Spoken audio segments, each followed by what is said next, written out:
G'day everybody and welcome to Royalty in the Round, WrestleRoyalty.com's only video podcast. I'm of course Mitch, joined today as always by the lovely monarchy, that is Queen Kendra, Duke Dre, Botch if he has to be here, and of course our very special guest, Mr. Shane Foster. It's going to be a great show. We're going to be discussing the possible Wednesday Night War, NXT versus AEW. Should be a lot of fun, guys.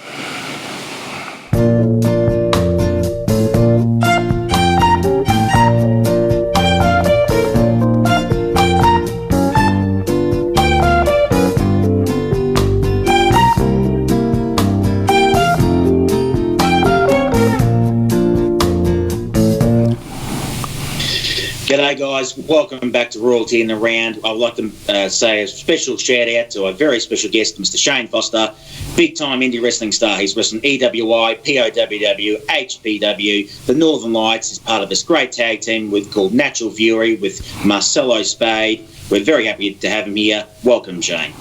Thank you. I appreciate you guys having me. I really do. Thank you. Yeah, man. No worries. Today, we've got a great show for you. We're going to be discussing the very possible Wednesday Night War between AEW and NXT. We've already discussed this a little bit backstage. It's quite interesting with recent developments today with the 4th and 5th TV of AEW not selling out straight away. Let's just start there, shall we? I should point out that those two shows are actually about 2/3 sold at the moment. I checked before the show before we started recording. They're about 2/3 sold at the moment, and as Queen Kendra reported early today, they managed to finally get ahead of the scalpers, which is probably one of the reasons for this as well. That's what I was thinking. This has to be scalpers have to be a big part as to why they're not sold out as quickly, in my opinion. That's a good point. Absolutely. And, there is an ebb and flow to these things. It was always going to happen that, they weren't going to sell out every single show in record time. WWE didn't do that during their zenith in the Attitude Era. Neither did WCW during the Monday Night Wars. Every now and then, every show is going to take a few days to sell, or maybe even only be like 3/4 sold. That's normal. That's still healthy business.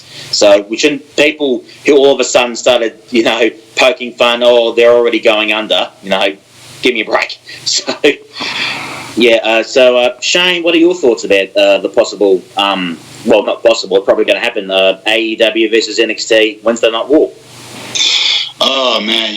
First of all, you guys messed up by even putting me on a show like this where it's an open discussion, because I can probably go on for hours and hours talking about this subject. I honestly, I think it's good for the business. I mean, obviously, coming from my standpoint of being a pro wrestler, I think it's amazing for the business itself. I truly do believe that it will be an all-out war. There's going to be pot shots here and there. It's going to happen.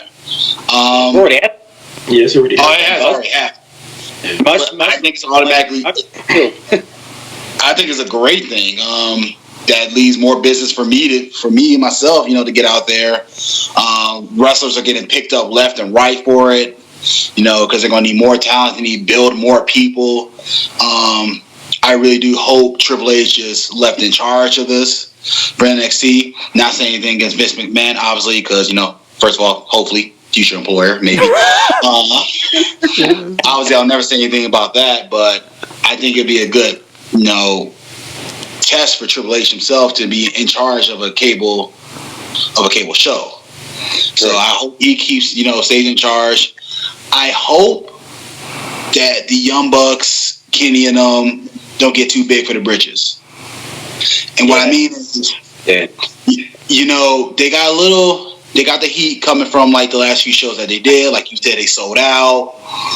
So they got all this heat coming in. It kind of got a little bit arrogance when you kind of look at them on Twitter and stuff like that. Like they just really feel like they're going to smoke competition, which that's what you have. You got to have that. You got to have confidence. That's what happened to them when they were in TNA. Remember, their arrogance got them kicked out of TNA when they were Generation Me. So You're right. I mean, they do have to be careful of that. I agree with you. But that's my thing. I hope they don't get too arrogant too fast and think that AEW is what's going to take out WWE. I mean, what happened to WCW? What was their main downfall? Trying to take down WWE. Oh yeah. And they didn't, and it's not like they wanted to be number one. It wasn't even that. Eric Bischoff wanted to kill WWE. So did Ted Turner. Oh yeah. Specifically, Ted Turner wanted Vince taken down. Yep. That goes back to the 80s, Black Saturday. Yeah. Right. Yeah. With local networks, with Yeah. I hear them using those terms all the time too, saying, "Oh, well, we don't care about WWE." When they first started, it was, "We don't care about WWE." First show for Double or Nothing, Cody said it was a personal thing for him, but he took a shot with the throne. The throne, the selection.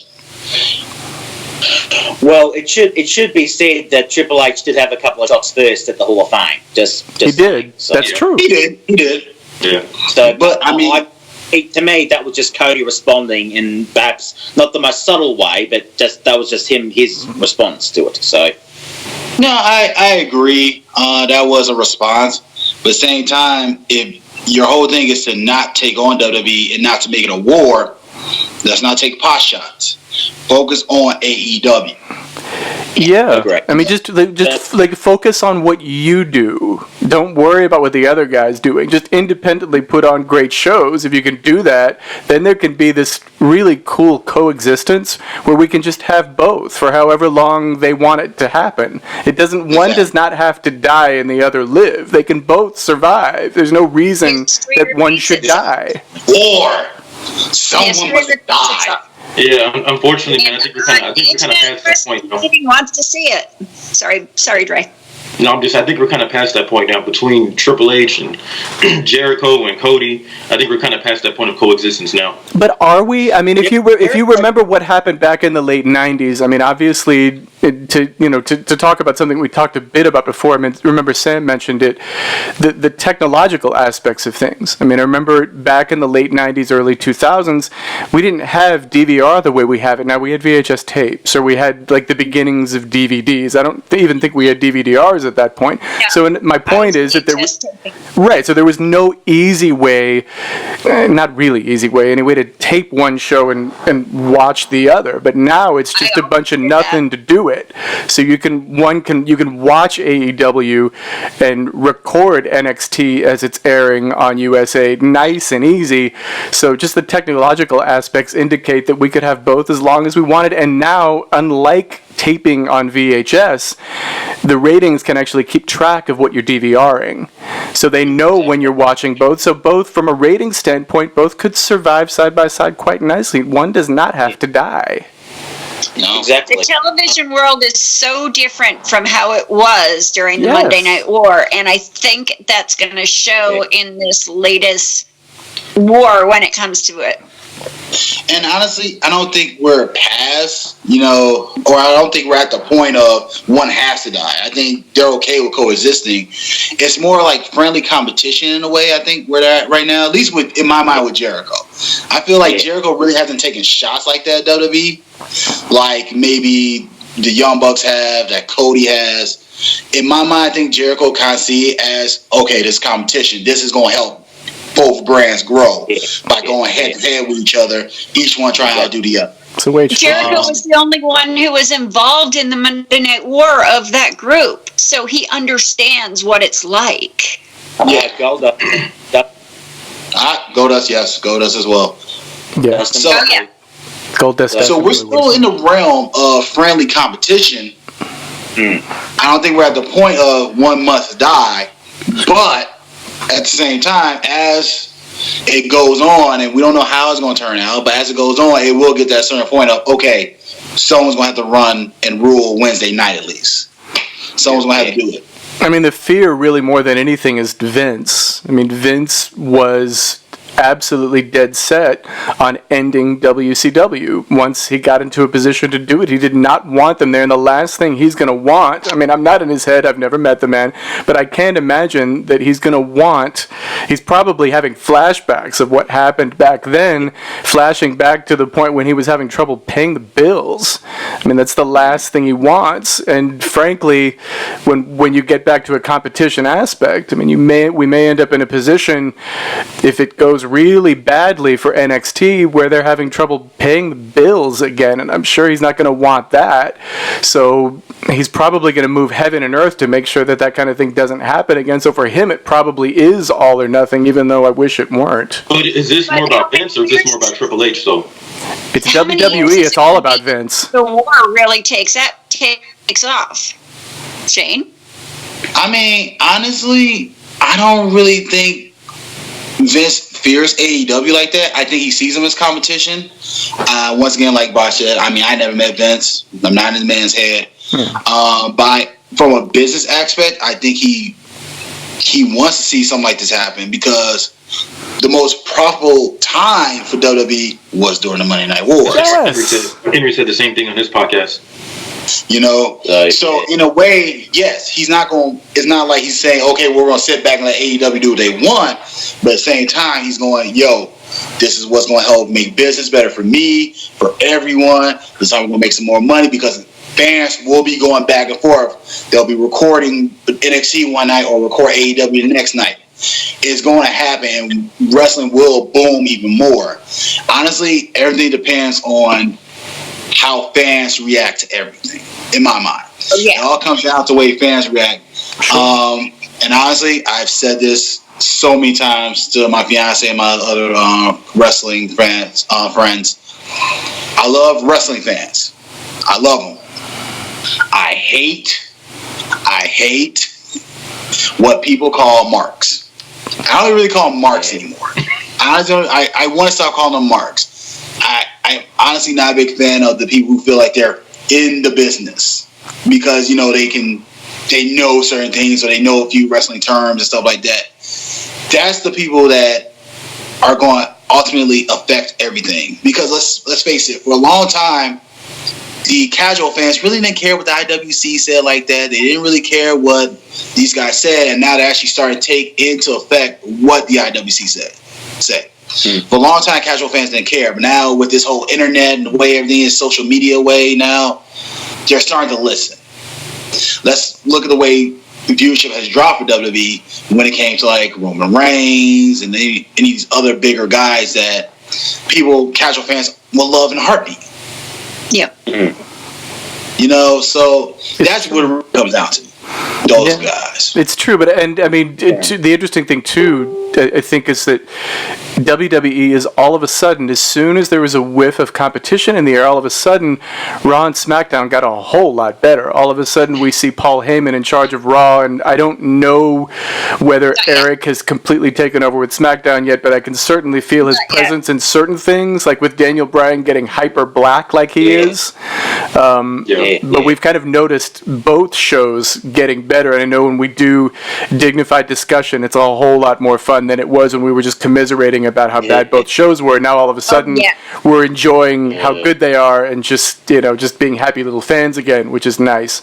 So I think to Shane's point, I mean, I think at the end of the day the fans are going to win from this, because for as good as NXT has been, I dearly love NXT from the bottom of my heart.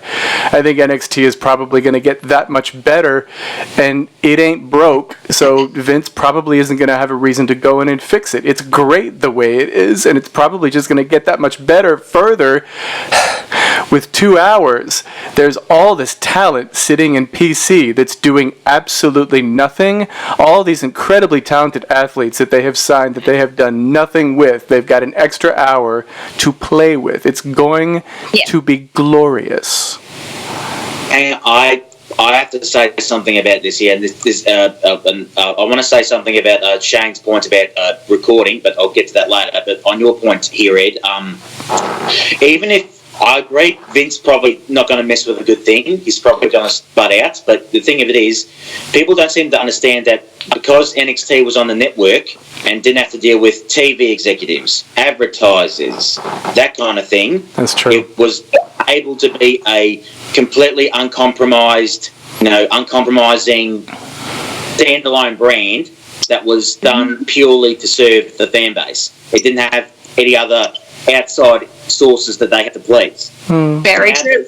Television, they're going to have to deal with TV executives, going to deal with advertisers. So I think the idea that NXT isn't going to change, it's just going to be longer. I think may sadly be a little naive. I don't expect drastic changes. I don't expect it to become Raw or SmackDown light, but I do think that the NXT that we know and love is not going to be the same. Whether it's an improvement or not an improvement, it's not going to stay the same. I think we have to come to that realization. So I mean, I just think the storylines have been so good anyway. I mean, it's not like it's a completely insular product, like, say, for instance, 205 Live.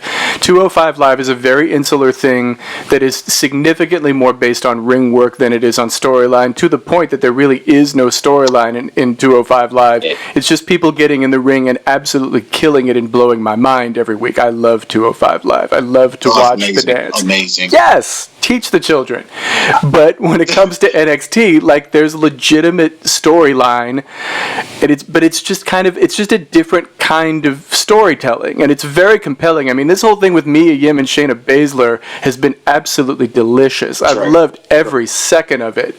The stuff that involves the Velveteen Dream. Anytime he's on the screen, he's just got so much charisma. You have to watch, and I mean, that stuff was amazing. Thank you. Like, that stuff would get over no matter where it was. It doesn't have to pander. It doesn't have to be watered down. It doesn't have to change or morph in order to be interesting to anybody that watches it. And you got to look at the crowd that they're going after, the demographic. They're going after the same demographic that AEW is going after. They're not going after the casuals. True. They're going straight up. They're going head to head with AEW. Yeah. Yeah. Right. They need what NXT is right now, the way it is now. I think the bigger question, though, is with NXT going to USA, are they going to stay right now in the Full Sail arena? You know what? I thought about the same thing. Are they going to eventually try to become like a third brand and try to venture outside of Florida and, do like a travel to different cities, bigger cities? I thought about the same thing, actually. Because I don't think what made NXT great was that crowd. Agreed. That crowd ate up everything that they did. Yes. A lot of people don't realize how important that crowd is to a show. Yeah. Oh, big time. A match, you can have the greatest 5-star match of all time. If that crowd is not reacting, you as a viewer, you're not reacting through the TV. Yeah. So that crowd being so into NXT, is what made NXT so great. Yeah, it's like the crowd is like another member of the roster in that sense, because they're actually helping to tell the story in a way that the participants in the ring can't. Like, they're getting us hype. They proved that when Bo Dallas, when they were so done with him, they, stood up, turned around, turned their backs on them. That was a huge part of the fans' interaction that we wouldn't have had in any other arena. Oh, yeah. Yeah. So I think that's a key right there if they're staying in Full Sail. That crowd is NXT. Yeah. You have the same people there. It's pretty much the equivalent to ECW when they were in Philadelphia. They had the same crowd. They had the same people sitting in the same chairs. That's what made ECW so special. Yeah. So, now, mind you, is it good if NXT does branch out? Which they do. Sometimes you'll see, different episodes in different arenas, but mainly it's always at the Full Sail arena. I think for now, it's best to stay in the Full Sail arena, in my personal opinion. I agree. That aspect, and still kind of like here and there, there'll be different shows, a different arena. It's kind of like how TakeOver is and stuff like that. Yeah. But as of right now, that you take away that crowd, I think you take away a special part of NXT. Oh yeah, I agree with you too. It's kind of like when I was growing up watching wrestling on WTBS when Georgia Championship Wrestling was in the studio at Techwood. Like it's kind of like that. Like there's this immediacy and this closeness. Well, you are. I'm 1,000. Yeah. I'm 1,000 years old. We've already figured this out. But it's true. Like there was an immediacy to the product, and Full Sail feels like that to me. Like it all feels very in your face in a way that Raw and SmackDown can't feel because of the size of the venues in which they're recording the show. What were you saying, Mitch? I'm sorry. That's because it is actually a studio, though. You're saying that it reminds you of the old studio shows. It's because it is a modern day revamp of a studio wrestling show. Yeah, it is. And they haven't just done it in Full Sail. They've done it. What's that building in Atlanta that Ring of Honor sometimes run as well? They've done a few episodes there as well. So of NXT. I can't think of it right now. Neither can I.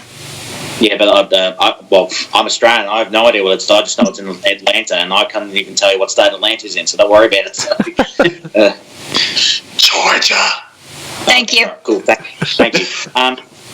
To Shane's earlier point about NXT and AEW and the DVR aspect, because people are used to watching NXT at their own leisure, on demand on the network, I think NXT will have the higher DVR viewership, personally.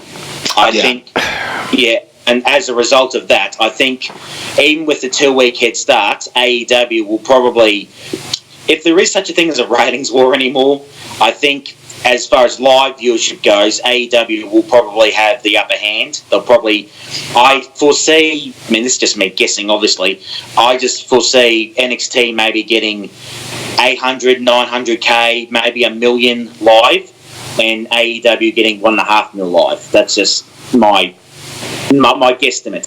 I guess it's up. This might be high for both of them. Sounds a little high for both of them.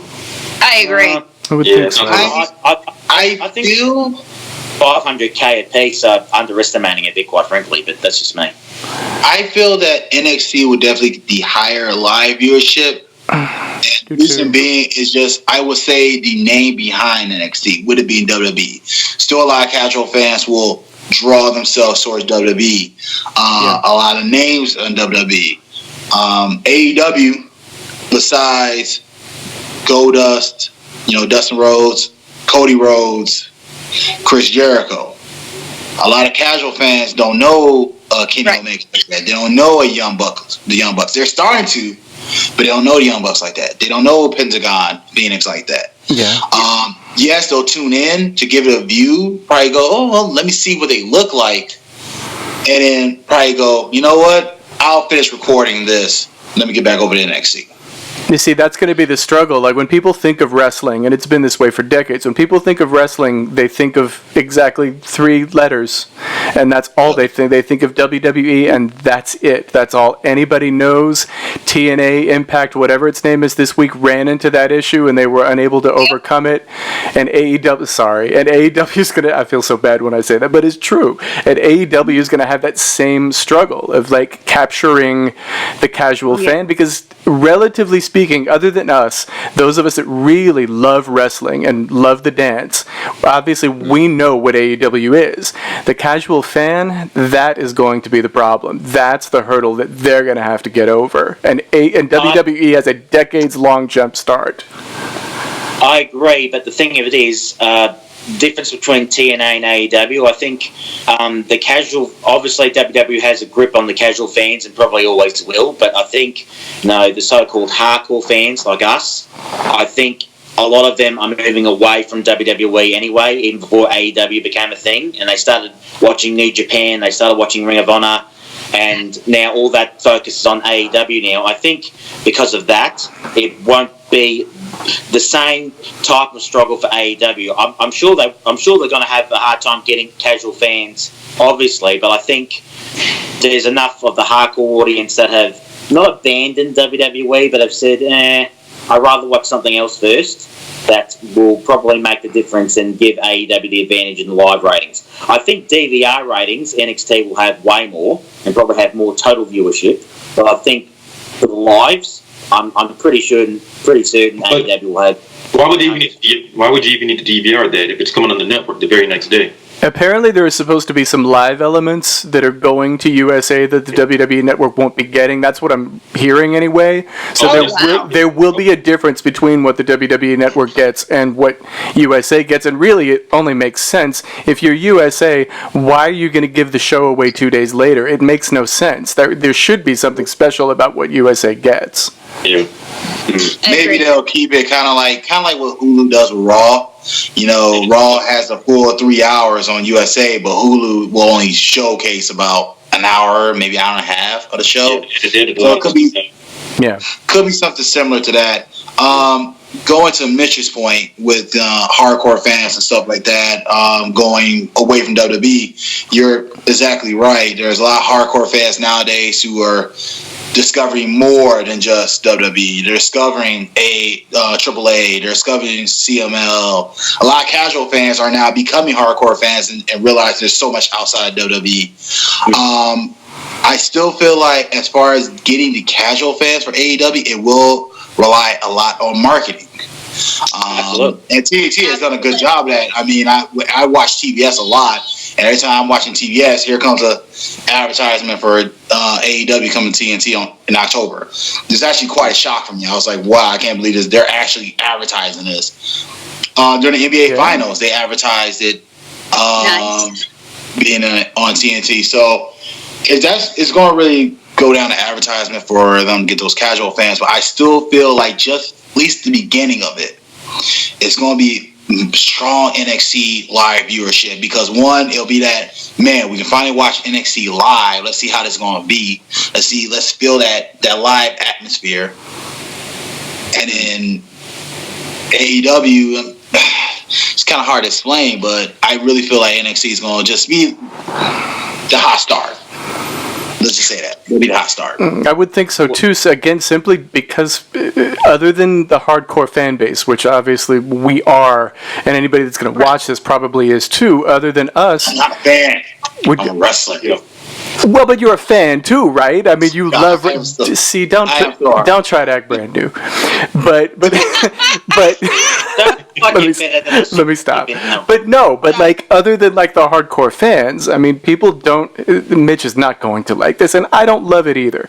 But the truth is that people don't know that AEW exists. They're gonna have to get over that hump of becoming recognizable, and Turner is helping with that for sure, because they're taking it seriously. I think they've at least heard of it, mate. I don't know, man.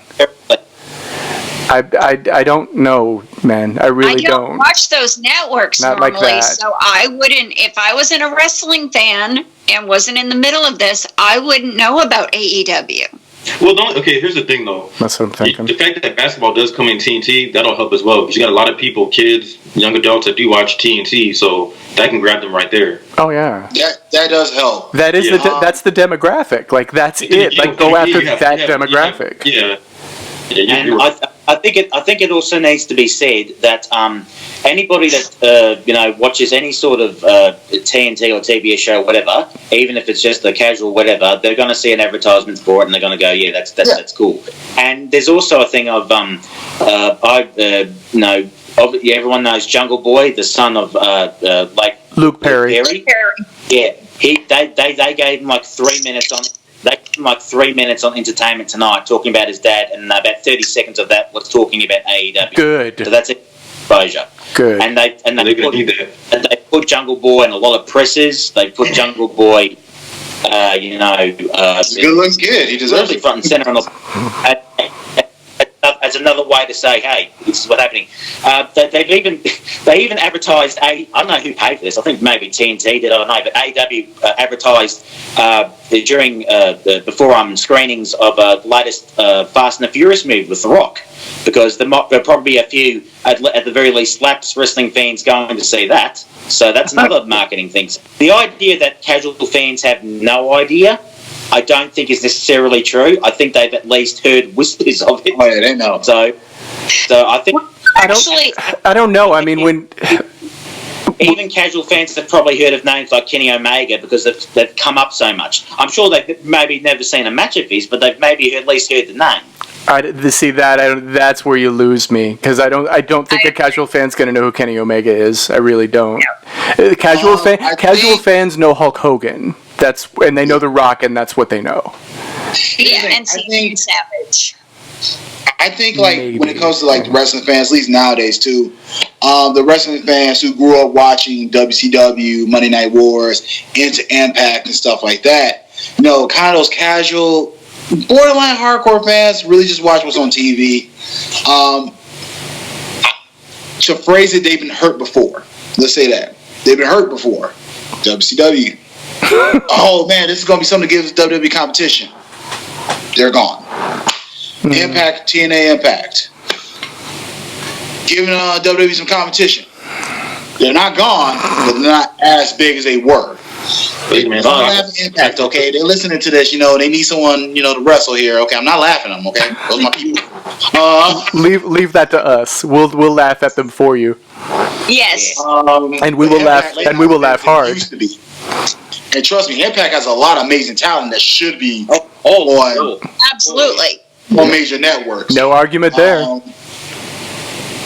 But AEW, they're in that position where TNA was, where WCW was.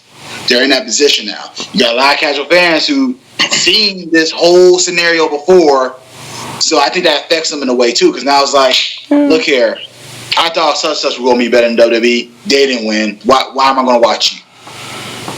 They're putting themselves in that situation. I think even putting themselves on TNT personally put them in that position. That's hilarious. Yeah. When you think of TNT, even like the advertisement I saw, it was like a fiery TNT logo. And I was just sitting there going, gosh, it feels like Nitro, doesn't it? Yeah. That was just my personal thought about it. I mean, then again, I'm not the one behind, AEW. So I thought personally, if you were going to do it, put it on TBS. I think TBS is a way more watched network than TNT at the moment, at least. TBS has a lot more family friendly programs that people watch on a daily basis, and they have a lot of adult programs that people watch on a daily basis. You got Conan, you got syndicated program, Family Guy, American Dad. You have The Big Bang Theory, syndicated. A lot of syndicated programs that a lot of people watch on TBS. So, and it puts them. That would have been a good spot to be in there personally. I think that's true, and I see what you're saying. But the thing of it is, those social media posts with the flames and stuff, obviously, as let's call it an homage to Nitro, shall we?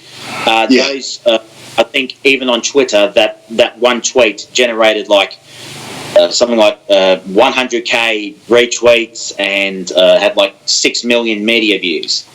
And I think follow-up tweets from the TNT Twitter account about AEW blew out every other tweet about every other program on that network. And so now every second tweet on the TNT Twitter account is AEW related. So I understand what you're saying completely, Shane, but quite frankly, I think the positives of the amount of attention that it drew outdrawn the negative. Because I agree, absolutely. There are probably a few fans who don't want to get their hearts broken again. But I think the idea of, trying to appeal to lapsed fans who used to watch Nitro back in the day is probably a smart business choice as well. I think the pro outweighs the con. I completely understand what you're saying, but I think the pros outweigh the cons that you mentioned. But that's just me. So.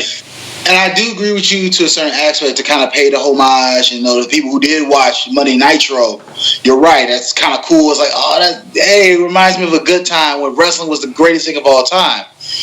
But in the same aspect, you don't want to get put in that bubble of the WCW. Well, here's another thing, too. I know a lot of people that used to watch wrestling, they don't think it's cool no more. There's no cool factor with watching wrestling anymore like there was in the late 90s. That's not here anymore. So just because people used to watch Nitro doesn't mean they're automatically going to flock to AEW or to anything, as a matter of fact. No. They might not do it openly, but they're going to check it out. It depends. Like I said, I know a lot of people that were hardcore wrestling fans back, people I went to high school with, and now they're like, oh, you still watch that? Mm-hmm. So there's a lot of that too. Well, it's kind of up to TNT at this point. That's where Shane was mentioning the marketing. That's where the marketing comes in at this point. Their marketing team, TNT's marketing team, needs to make it look cool.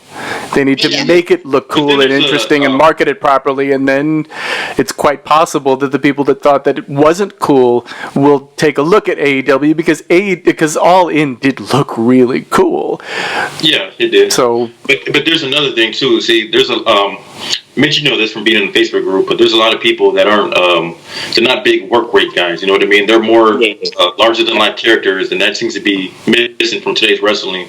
You know, you can put on all these 5-star matches, but we don't have the larger than life characters like Hogan or Austin or Savage or Andre or whoever. You know, a lot of fans they gravitate towards that, and when that's not there anymore, they go away. Man, well, I mean, you got to tell a story. You have to tell a story. You know, stories. Yeah. It can't all just be about the work. You got to tell a story too. And AEW needs to. They've been doing that on YouTube, for the record. Like, to their credit, they've been using YouTube like champs, telling stories on YouTube and getting people invested. They just need to stay on that header and keep telling really good stories, and everything will probably be just fine as far as that's concerned. But AEW isn't completely devoid of character stuff either. I mean, they're not. Luchasaurus. I'm about to say, look at the character that AEW is producing right now.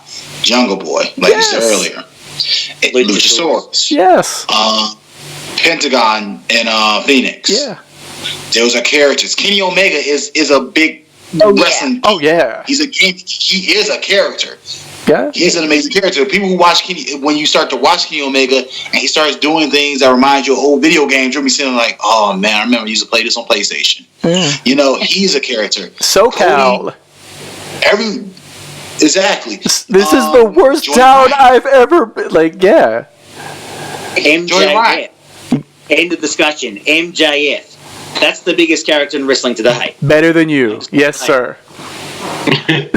He's genius. That's the thing. MJF, Chris Jericho. So they have nothing but characters. They don't have to worry about that. They're fine on characters. I think so too. So, at the end of the day, when it comes to, and it kind of go back to what Dre was saying about how a lot of people don't feel like wrestling is as cool as it used to be.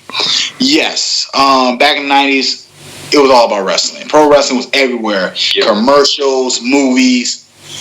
And you couldn't go anywhere else in some kind of form of wrestling. Late night talk shows. It was everywhere. That too. But you got to remember, we're also a lot older than we were, and our friends are older than they were when they were watching.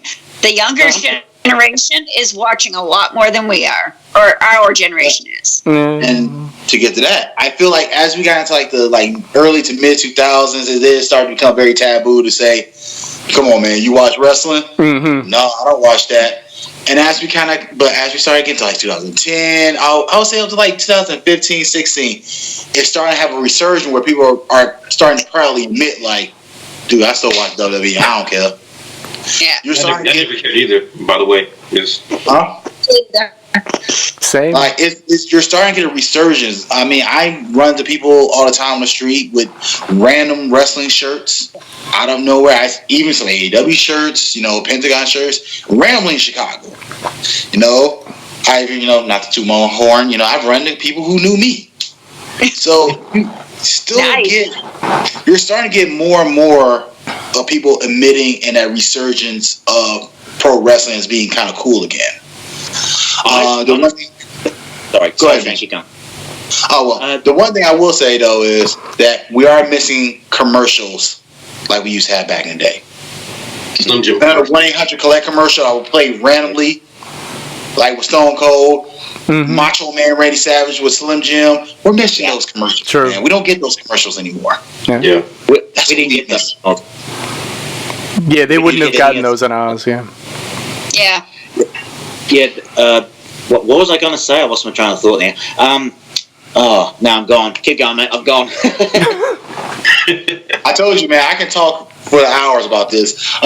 But yeah, that's kind of stuff we're missing nowadays that makes wrestling cool. It's just a marketing aspect from both WWE and AEW. Oh yeah. Well, you remember what TNA tried to do? I remember they had their wrestlers. I'll just be easy about it. They had their wrestlers on Family Feud. I remember they had. Yeah, I remember seeing that. Yeah, I saw that. Do you remember that disaster? They had Hulk Hogan appear on American Idol, and he appeared as himself and never once said a word about TNA when he was there. horrible. If you can, like, the creative ways that they managed to find to blow marketing, I mean, it almost made me go like this. Like, it was just amazing how they managed to blow marketing. It was award-winning. They were such a marketing mess. Yeah, they had no clue. I've actually remembered what I was about to say to Shane's point about wrestling starting to become cool again in 2014, 2015.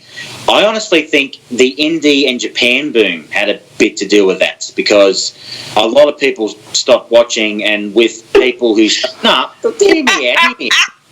With a lot of people stopped watching, and then other fans started watching the products, and obviously the advent of streaming, so other products were able to get more out there. So I honestly think that as more people checked other stuff out, they checked WWE out as well, and then they said, okay, this isn't as bad as I thought it was. This is fun. This is as fun as I remember.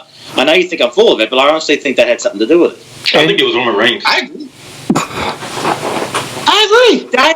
I gotta leave now. We're done here. I had to do it, man. I had to do it. Did you? Thank you, Shane. Thank you.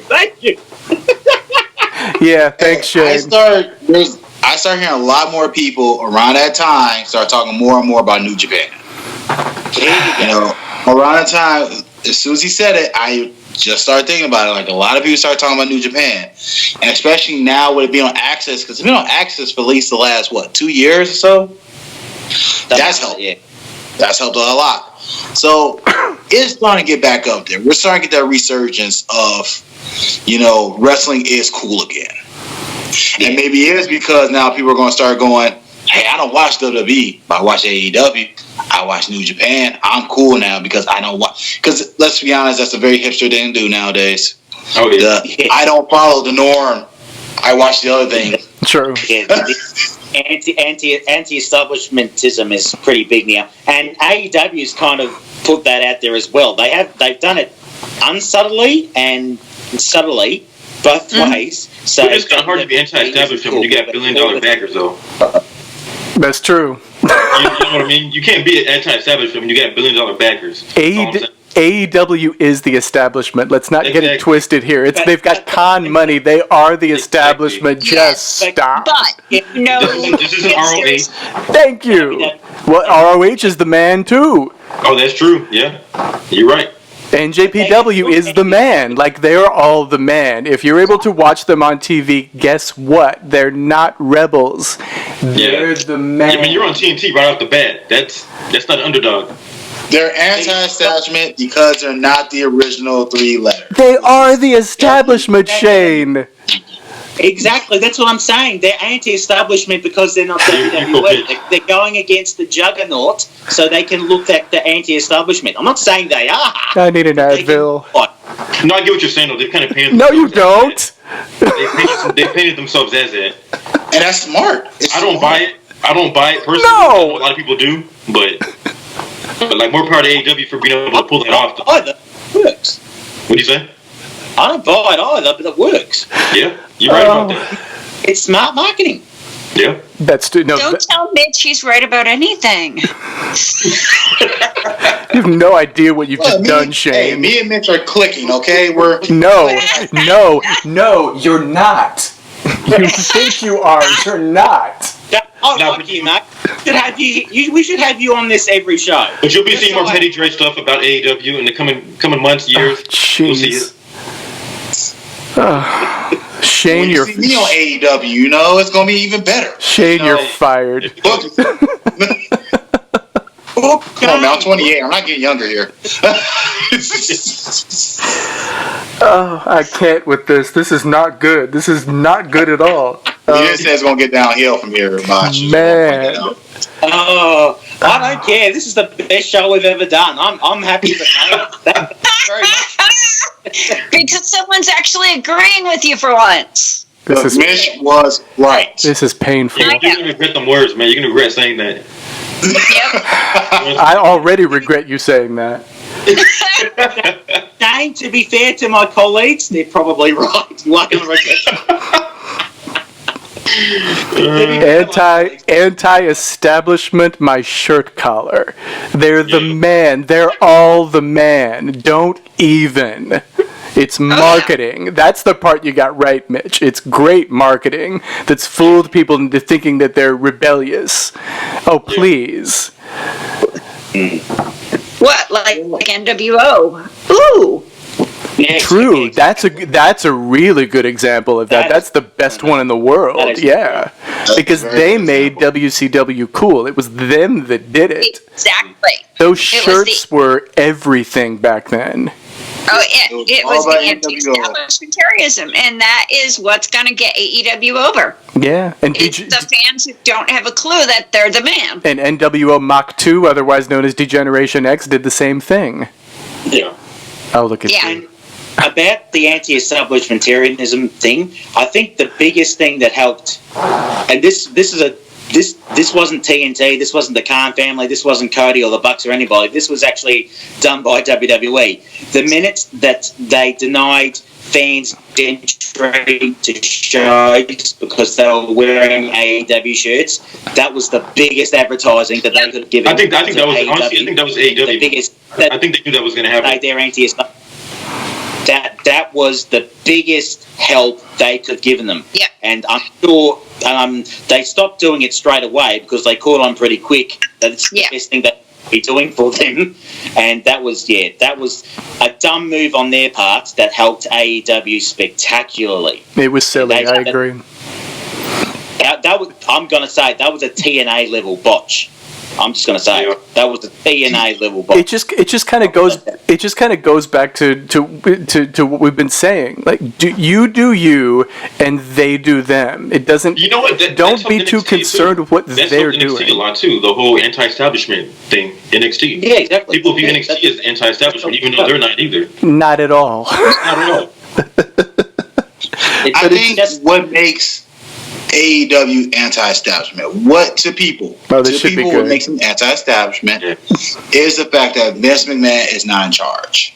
Yeah. Right. That is, I think, what makes it. Now, it's all because of the horror stories people have always told about the man.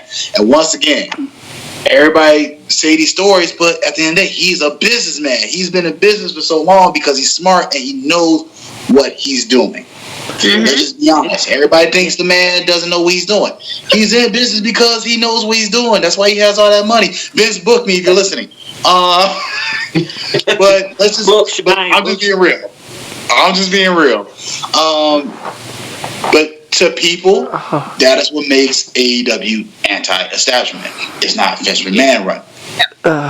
Watching Shane have this conversation and tiptoe around is the greatest thing ever in life. Oh yeah, I'm not stupid now.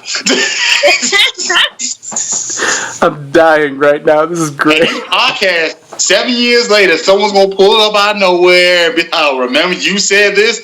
I'm like going for the WWE title or something. You want to get Lars Sullivan, man? Yeah. Lars Sullivan, yeah. Yeah. Ain't seen hide nor hair of him in months. Yeah. Yeah. I hope he's doing well. I do too. I hope he's doing well. Yeah. Yeah. He was injured, but he was already off TV. But he was injured. Yeah. So Gotcha. Yeah. I'd honestly, I'd be shocked if he returned. Quite frankly, given all the everything that's happened, obviously the heat he got and getting injured, taking away all the momentum whatever momentum he had built up. I'd shocked if he came back. I honestly, I'd probably expect him to be in TNA or Impact, I should say, in about a year or so. Quite frankly, Impact. That sounds right there, man. It's cold blooded. I think that's going to happen. He can go to Twitch. Because that's basically what they're using. I mean, it's just, and frankly, kind of to the point that we've been talking about, I mean, how anti-establishment is it to just put your whole thing on Twitch? It seems like a ridiculously cheesy move, and yet... Who are they backed by now? Anthem. They're still owned by Anthem. It's still Anthem. No Canada? I did a tryout for them. Did you? I did try out for them in Vegas, and okay. And at the time, they were actually just moving networks to that Pursuit channel. And when they said that, I was like, what the? What is the Pursuit channel? I had to catch myself. I didn't know what it was, to be honest. Gosh. But I thought it was a smart move to move to Twitch because everyone is using Twitch now, especially a lot of video gamers. A lot of gamers are on Twitch. That's true. All day. That's true. So they're smart by going after a market that's like, okay, well, we'll go for the gamers. We'll get them. We'll get the internet guys. Yeah. Because that's all they do every day. They're on Twitch. My fiance's brother-in-law, he's on Twitch all day playing what's that? Heroes of Legends, or I don't know what the hell the game is called. But but Space Invaders. There we go. He's on there 24/7 playing that, and he's on Twitch. So that's what they're going for, and it's smart. Let's go for them. We'll get a market. And AAA did it first, though. AAA moved pretty much a lot of their TV and pay-per-view to Twitch, and it's been great for them. So, I mean, Impact doesn't have a choice. They're on a network that's watched by about 7 people, maybe 8 on a good night. So they didn't have much of a choice other than to do the Twitch thing. And I mean, if it works, it works. I'm telling you, man, Impact is the road that concrete, man. All you can do is sit back and just admire, man. That's all you can do. Man. They survive, man. We keep saying it, like, at the end of the world, there will be 2 things that survive: Share and Impact Wrestling. Yep.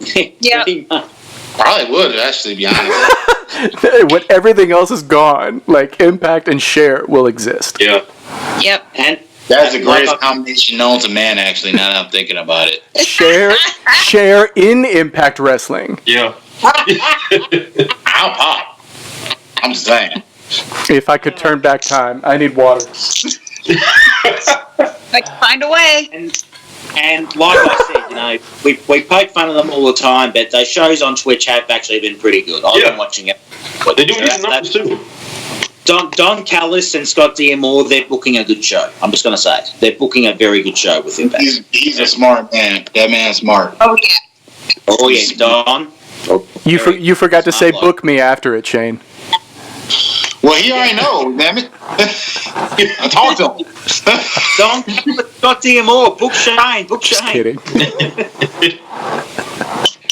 Well, guys, I think we've covered just about everything that needs to be covered. We've had another amazing show. I want to say a special thank you to Shane Foster for joining us. You've been a wonderful guest. Thank you very much, Shane. Thank you. Golf clap, and of course, Vince, Scott D'Amore, Don Callis, Cody Rhodes, Tony Khan. Book Shane! Book Shane! I'm going to put a hashtag under him when I edit it. Hey, there you go, man. Just flashing. Book Shane. Book Shane. Put it on our socials, mate. We'll get you a ton of bookings. There it is. Okay, guys.